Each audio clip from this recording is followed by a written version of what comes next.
एक समय की बात है। नैशिरण तीर्थ में सौनिक आदि 88,000 ऋषियों ने श्री सूत जी से पूछा है, हे प्रभु, इस कलयुग में वेद विद्या रहित मनुष्यों को प्रभु भक्ति किस प्रकार मिल सकती है तथा उनका उद्धार कैसे होगा। हे मुनि श्रेष्ठ, कोई ऐसा तप बताइए जिससे थोड़े समय में ही पुण्य मिले और मन वांछित फल भी मिल जाए। इस प्रकार की कथा सुनने की हम इच्छा रखते हैं। सर्वशास्त्रों के ज्ञाता सूत जी बोले, हे वैष्णव, मैं पूज्य, आप सभी ने प्राणियों के हित की बात पूछी है, इसलिए मैं एक ऐसे श्रेष्ठ व्रत को आप लोगों को बताऊंगा जिससे नारद जी ने लक्ष्मी नारायण जी से पूछा था और लक्ष्मीपति ने मुनि श्रेष्ठ नारद जी से कहा था। आप सब इसे ध्यान से सुनिए। एक समय की बात है, योगी राज नारद जी दूसरों के हित की इच्छा के लिए अनेकों लोकों में घूमते हुए मृत्यु लोक में आ पहुँचे। यहाँ उन्होंने अनेक योनियों में जन्मे प्राय सभी मनुष्यों को अपने कर्मों द्वारा अनेकों दुखियों से पीड़ित देखा। उनका दुख देख नारद जी सोचने लगे कि कैसा यत्न किया जाए जिसके करने से निश्चित रूप से मानव के दुखों का अंत हो जाए। इसी विचार पर मनन करते हुए वह विष्णु लोक में गए।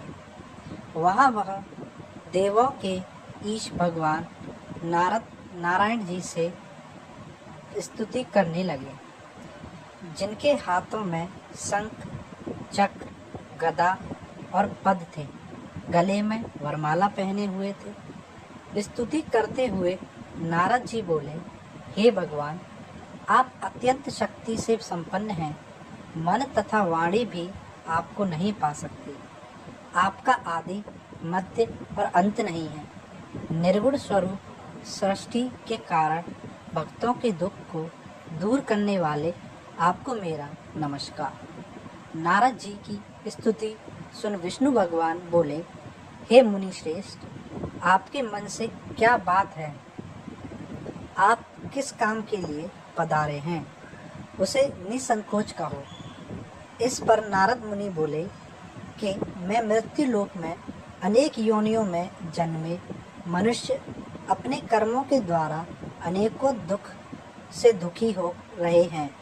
हे नाथ, आप मुझे पर दया रखते हैं तो बताइए कि वो मनुष्य थोड़े प्रयास से ही अपने दुखों से कैसे छुटकारा पा सकते हैं। श्री हरि बोले, हे नारद, मैं भलाई के लिए तुमने बहुत अच्छी बात पूछी है।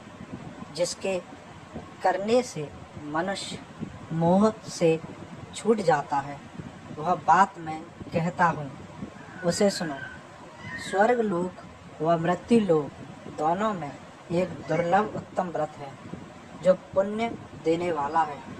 आज प्रेमवश होकर मैं उसे तुमसे कहता हूँ।